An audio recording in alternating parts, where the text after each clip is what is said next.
திருமதி நல்லை அன்புடன் ஆனந்தியா அவர்கள் ஒவ்வொரு மாதமும் அங்கிருந்து கவிதையை எழுதி நமக்கு அனுப்புகிறார்.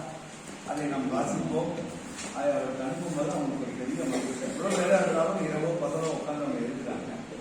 இந்த கவிதையை அவர்கள் எழுதி அனுப்பியிருக்கிறார்கள். நம்ம குரலிலே இனிய வணக்கம். 112வது டாக்டர் மூவ திருக்குறள் நற்பணி சங்கத்தின் செப்டம்பர் மாத கூட்டத்திற்கு எனது குரல் கவிதையை அனுப்புவதில் பெருமை கொள்கிறேன். திருவிக்க அமைப்பினை திறம்பட வழிநடத்தும் சூழ்நிலைகள் தாங்கள் இட்ட பணியை செய்வதற்கு எப்பொழுதும் சித்தமாக இருக்கிறோம். தாங்கள் இட்ட பணியை செய்வதற்கு எப்பொழுதும் சித்தமாக இருக்கிறோம். கவிதையை வாசித்து அருள் பணிவன்புடன் கேட்டுக்கொள்கிறேன். கவிதையை வாசித்து அருள பணிவன்புடன் கேட்டுக்கொள்கிறேன். நன்றி, வணக்கம். இது கவிதை தொடர். குரல் 548. விரைவு தொழில் கேட்கும் ஞானம் நிரம்பு இனிது சொல்லுதல் வல்லமார்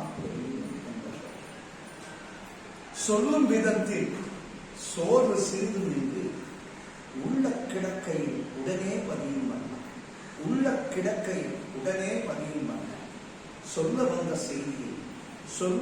செய்தியை இனிதாய் கோர்த்து கேட்பார் மகிழும் வண்ணம் கருத்துக்களை காத்து.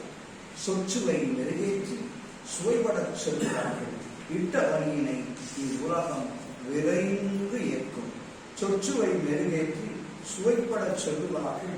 இட்ட பணியினை இவ்வுலகம் விரைந்து ஏற்கும். வகையாய்ச் சொல்வாரின் வாக்கினை உலகம் வழிகாட்டாக இருக்கும். விரைந்தே செயல்பட காக்கும். நல்லை அன்புடன் ஆனந்தி. 16 வரிகள் தான், 16 வரிகள் தான் எழுதலாம். இது கவிதை என்பது ஒவ்வொருத்தரும் எழுத ஆரம்பிச்சு எல்லாருமே நல்லா எழுதலாம். இப்ப பார்த்துருக்கீங்க, ஆரம்பித்த நிலையில்